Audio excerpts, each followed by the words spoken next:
Bismillahirrahmanirrahim. Assalamualaikum warahmatullahi wabarakatuh.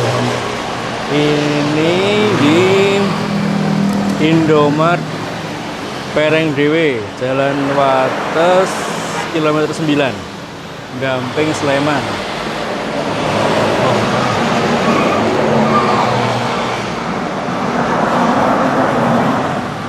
Pemandangannya seperti itu, gitu. Ini jarakku dari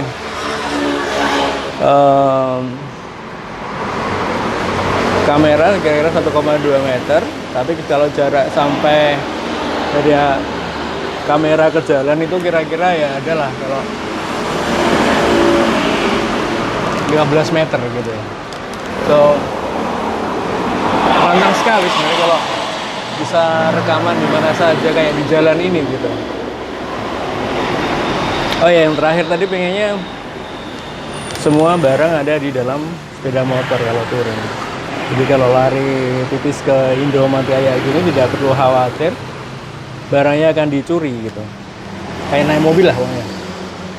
Jadi barangnya dari yang belum kepikiran gimana bawa meja, terus apakah perlengkapan pembawa yang ada di motor itu, misalnya box atau pannier itu bisa dilepas dari dudukannya atau tidak gitu. Karena kalau bisa dilepas itu biasanya lebih mahal.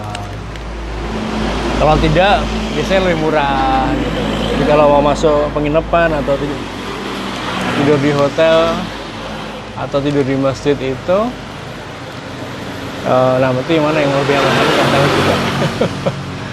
Pak, bawa motor tuh menarik kemana-mana gitu. Apalagi kalau perginya detail dalam kota, mau mengenali suatu kota, suatu daerah, itu naik motor tuh menarik. Cuman yang antar kotanya itu yang berat.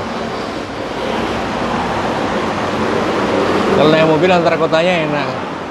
Cuman kalau harus masuk busuk-busuk gitu ya, masuk ke detail-detail itu yang agak rumit gitu.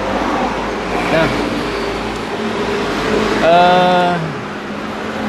kalau tempat kayak di Indomart itu sebenarnya yang menariknya adalah kalau bisa wawancara, karena banyak wawancara bisa dilakukan di sini gitu. Aku nggak tahu apakah kalau wawancaranya pakai kayak Zoom H1N itu jadi itu suara mobil yang lewat-lewat itu nggak kedengeran kalau di sini. Kalau bisa nggak kedengeran sih bagus banget ya. Terus yang belum pernah ini, misalnya ini dikasih shotgun yang murah gitu ya, yang mendingan, bukan yang murah sudah punya Mamen. Yang mendingan Boya, atau kalau perlu beli yang Boya yang lebih mahal gitu, atau beli yang Rode gitu. Apakah nah suara truk kayak gini ini bisa teredam? Karena kalau bisa rekaman di sini, wah banyak banget itu yang bisa direkam gitu. Bisa banyak orang bisa kita interview gitu ya. Terus setupnya itu jadi masih belum ketahuan duduk perkaranya apakah bisa sampai ke titik itu atau enggak gitu. Kalau trading akhirnya ketemu Dev Pao itu menarik, jadi sepertinya kok yang kayak dibilang Coach Nofri bahwa kalau 0,01 memang sebenarnya punya 10 juta supaya tidak jadi cacing, jadi gajah gitu. Itu kayaknya betul juga gitu. Jadi untuk menghindari mengambil risiko yang berlebihan, karena cenderung kalau modal kecil malah ngambil risiko yang berlebihan gitu. Kalau modalnya besar, nah itu nggak tahu karena habitnya sudah biasa mengambil resiko yang besar gitu. So mau tidak mau pelajarannya memang lebih pada bawah sadar, bukan pada atas sadar. Barusan terpetik di pikiran gimana kalau masuknya 13 juta gitu.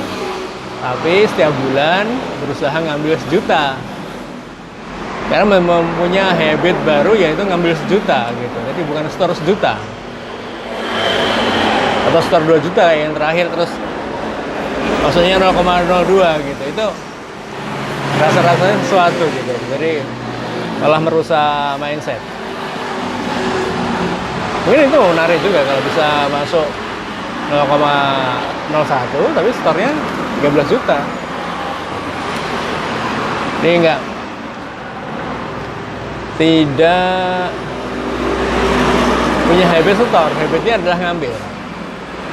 Jadi pokoknya setiap 1 bulan ngambil sejuta, 1 bulan ngambil sejuta, 1 bulan ngambil sejuta. Itu rasa-rasanya mungkin lebih menarik dibandingkan dengan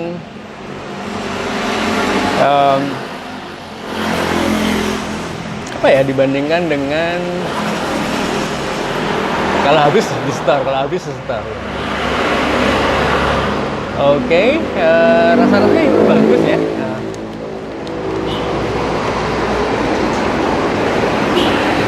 Nah, mempelajari habit sendiri memang tidak semudah melihat orang lain. Ternyata melihat diri sendiri itu memang tidak mudah gitu. Jadi ada waktu yang dibutuhkan yang lebih banyak sendiri untuk melihat dirinya sendiri gitu. Setidaknya itu aku. Kalau orang lain nggak tahu. Jadi selama ini kalau aku berhasil, cuman dulu kalau aku berhasil mengenali diriku tapi ada orang lain yang komentar dan yang komentar dianggap orang yang dipercaya gitu, rasa-rasanya kalau dia kontra jadi menyakitkan gitu, jadi malas cerita lagi. So akhirnya ini yang kupikir ada baiknya aku baru buktikan pada diriku bahwa aku harus mendidik diriku sendiri untuk disiplin.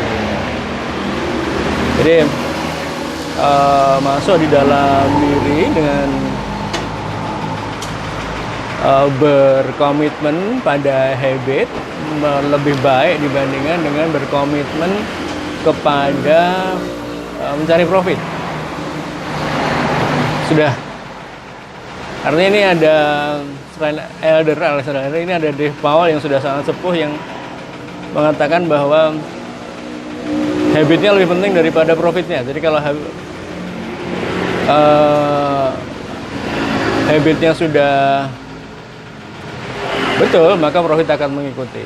Kemudian dia juga cocok dengan William O'Neill Ken Slim bahwa kalau ikuti technical saja itu 1:1 loss and win. Tapi kalau pakai fundamental itu bisa lebih baik sampai 60% Rasa-rasa itu lebih menarik juga. Toh di William O'Neill juga dijelaskannya 2 dari 3, jadi sekitar 66-67%. Jadi itu kalau pakai fundamental. Dan dia pakai rule 1%. Ada scaling. Nah itu yang scaling itu yang di Forex belum tahu. Kemarin dia juga di Powell menekankan pada scaling. Jadi kalau benar dia ingin untung besar, kalau salah dia ingin rugi kecil. Gitu. Jadi itu menarik sekali kemarin. Tidak sengaja ketemu Dave Powell dan memberi pelajaran yang sangat-sangat subtle gitu ya, jadi penjelasan yang sangat teknis gitu, karena dia orang teknik mesin gitu ya, jadi aku lebih cocok dibandingkan dengan yang pakai orang yang pendekatannya lain gitu. Oke, gitu aja. Assalamualaikum warahmatullahi wabarakatuh.